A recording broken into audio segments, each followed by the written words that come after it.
नमस्कार. मराठी अन्नपूर्णा डिलाईट्समध्ये तुम्हा सर्वांचं खूप खूप मनापासून स्वागत. वेळेचं योग्य नियोजन करून झटपट तयार होणारी मिनी व्हेज थाळी आज आपण बनवणार आहोत. यामध्ये छान टम्म फुगलेली, अजिबात तेल न पिणारी पुरी आणि त्याचबरोबर 5 मिनिटात तयार होणारी बासुंदी, व्हेज पुलाव आणि बटाट्याची रस्सा भाजी बनवणार आहोत. चला तर मग सुरुवात करूया. सर्वात आधी मी इथे घेतलेलं आहे 2 वाटी कणिक म्हणजेच गव्हाचं पीठ. यामध्ये आपण घेणार आहोत अर्धी वाटी रवा. चवीनुसार मीठ टाकून थोडं पाणी घालून आपल्याला पिठाचा गोळा तयार करून घ्यायचा आहे.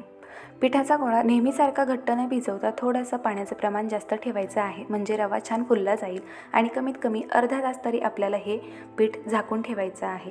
त्यानंतर इथे मी 1 वाटी बासमती तांदूळ घेतलेला आहे. तांदूळ 2 ते 3 पाण्याने स्वच्छ धुवून 10 मिनिटासाठी आपल्याला तांदूळ भिजवायचा आहे. तर यामध्ये पाणी टाकून असंच ठेवूया. तांदूळ भिजेपर्यंत आपण भाज्या चिरून घेऊया आणि त्याचबरोबर भाजीसाठीचं वाटण तयार करून घेऊया. तर आज आपण व्हेज पुलाव आणि बटाट्याची रस्सा भाजी बनवणार आहोत. तर या दोन्हींमध्ये काही एकाच प्रकारच्या भाज्या आपण वापरणार आहोत, तर त्यामुळे भाजीसाठी आणि पुलावसाठीच्या भाज्या मी एकाच वेळी चिरून घेणार आहे. तर सुरुवातीला आपण बटाट्याची भाजी बनवून घेणार आहोत. तर भाजीसाठी मी इथे 3 मीडियम साईजचे बटाट्यांची साल काढून घेतलेली आहे. त्यानंतर अशा थोड्याशा मोठ्या फोडी करून घेतलेल्या आहेत. त्यानंतर 1 मीडियम साईजचा कांदा तव्यावर भाजून घेतलेला आहे आणि 1 मीडियम साईजचा कांदा मी इथे बारीक कापून घेतलेला आहे.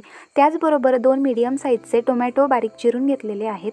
1.5 चमचा आले लसूण ठेचून घेतलेला आहे, तुम्ही पेस्ट वापरू शकता. त्यानंतर पाव वाटी इथे मी भाजलेल्या शेंगदाण्याचं कूट घेतलेला आहे. अर्धी वाटी वाटाणा, पाव वाटी किसलेलं खोबरं, अर्धी वाटी कोथिंबीर घेतलेली आहे.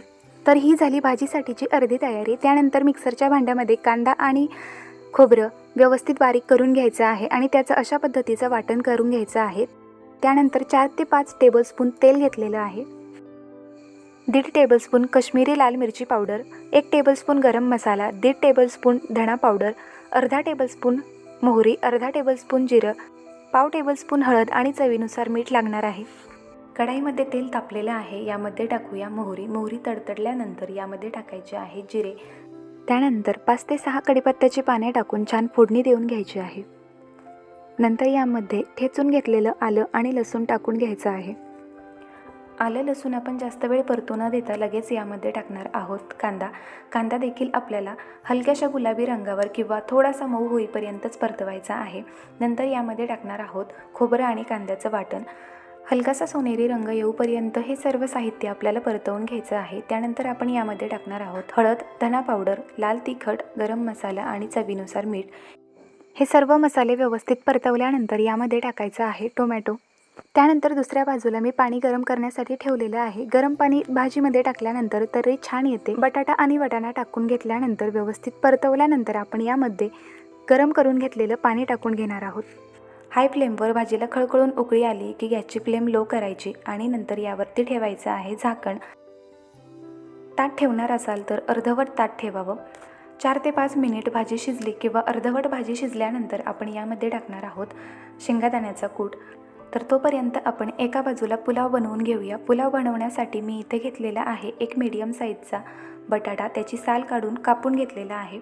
त्यानंतर 1 ते 1.5 चमचा दही, 1 ते 1.5 चमचा आले लसणाची पेस्ट, त्यानंतर पाव वाटी शिमला, अर्धी वाटी फ्लॉवर, पाव वाटी बीन्स, पाव वाटी कांदा, अर्धी वाटी वाटाणा, पाव वाटी गाजर आणि प्रत्येकी हिरवी आणि लाल मिरचीचे तुकडे. कुकरमध्ये 2 ते 3 टेबलस्पून तूप घेतलेलं आहे. नंतर यामध्ये टाकणार आहोत 2 मिरी, 2 लवंग, 1 दालचिनीचा तुकडा आणि नंतर यामध्ये टाकणार आहोत आपण 5 ते 6 काजूच्या पाकळ्या. हलक्याशा सोनेरी रंगावर तळल्या की नंतर यामध्ये टाकायचं आहे तेजपान. त्यानंतर लगेच टाकायचा आहे कांदा थोडासा मऊ होईपर्यंत परतवल्यानंतर यामध्ये टाकायचं आहे आले लसणाची पेस्ट. छान परतवल्यानंतर यामध्ये टाकायचे आहे मिरचीचे तुकडे सुद्धा छान परतवून घ्यायचे आहे आणि नंतर यामध्ये राहिलेल्या सगळ्या भाज्या टाकून घ्यायच्या आहेत. भाज्या टाकल्यानंतर आपण यामध्ये टाकणार आहोत दही टाकल्यानंतर व्यवस्थित मिक्स करून घेतलं की यामध्ये टाकायचे आहेत तांदूळ टाकल्यानंतर यामध्ये टाकून घेऊया पाणी टाकताना तांदळापेक्षा अर्धा ते पाऊण इंचच पाणी वरती टाकायचं आहे, कारण कुकरमध्ये पुलाव बनवत असताना बऱ्याचदा पुलाव चिकट होतो, त्यामुळे पाणी एकदम प्रमाणात वापरायचं. इथे मिठाचा व्हिडिओ माझ्याकडून स्किप झाला तर चवीनुसार मीठ टाकून कुकरचं झाकण बंद करायचं आणि लो मीडियम फ्लेमवर 1 ते 2 शिट्ट्या काढून घ्यायच्या आहेत. 4 ते 5 मिनिट झालेले आहे. भाजी आपली अर्धवट शिजलेली आहे. नंतर यामध्ये टाकून घेऊयात शेंगादाण्याचा कूट. शेंगादाण्याचा कूट टाकल्यानंतर सुरुवातीला भाजी जरी पातळ वाटत असली तर जशी जशी ती शिजत जाईल आणि थोडीशी थंड झाली की भाजी घट्ट होते.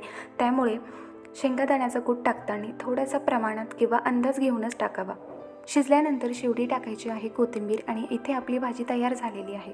आणि त्याचबरोबर पुलावही तयार आहे.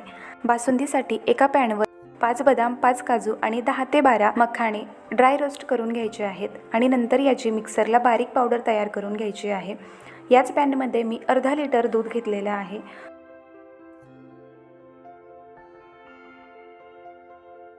हाय फ्लेमवर दुधाला उकळी आली की नंतर मीडियम फ्लेमवर 1 ते 1.5 मिनिट चमच्याने फिरवत दूध उकळून घ्यायचं आहे. त्यानंतर यामध्ये टाकायची आहे साखर. साखर विरघळल्यानंतर यामध्ये तयार करून घेतलेली काजू, बदाम आणि मखाण्याची पावडर टाकायची आहे. इथे मी 20 ते 30 ग्रॅम खवा किसून घेतलेला आहे. साधारणतः 4 ते 5 मीडियम साईजचे पेढे होईल एवढा खवा आहे. खवा टाकल्यानंतर 1 ते 2 मिनिटांसाठी लो फ्लेमवर बासुंदी उकळू द्यायची आहे. बासुंदी पटकन थंड व्हावी यासाठी थोड्या वेळ तुम्ही फ्रीजमध्ये ठेवू शकता. त्यानंतर तुमच्याकडे उपलब्ध असणारे पापड तळून घ्यायचे आहेत. उडदाचा किंवा मुगाचा पापड तळताना तेलामध्येच अशा पद्धतीने घडी घालून घेतली तर ताटामध्ये जागा कमी लागते. आणि शेवटी तळून घेणार आहोत आपण पुरी. तर तुम्ही इथे बघू शकता पुरी मस्त टम्म फुगलेली आहे. त्याचबरोबर अजिबात तेलकट झालेली नाही. तर अशा पद्धतीने आपली मिनी व्हेज थाळी तयार आहेत. आजच्या रेसिपीज आवडल्या असेल तर व्हिडिओला लाईक शेअर नक्की करा. त्याचबरोबर चॅनलला सबस्क्राईब करायला विसरू नका. पुन्हा भेटू एका नवीन रेसिपीसोबत. धन्यवाद.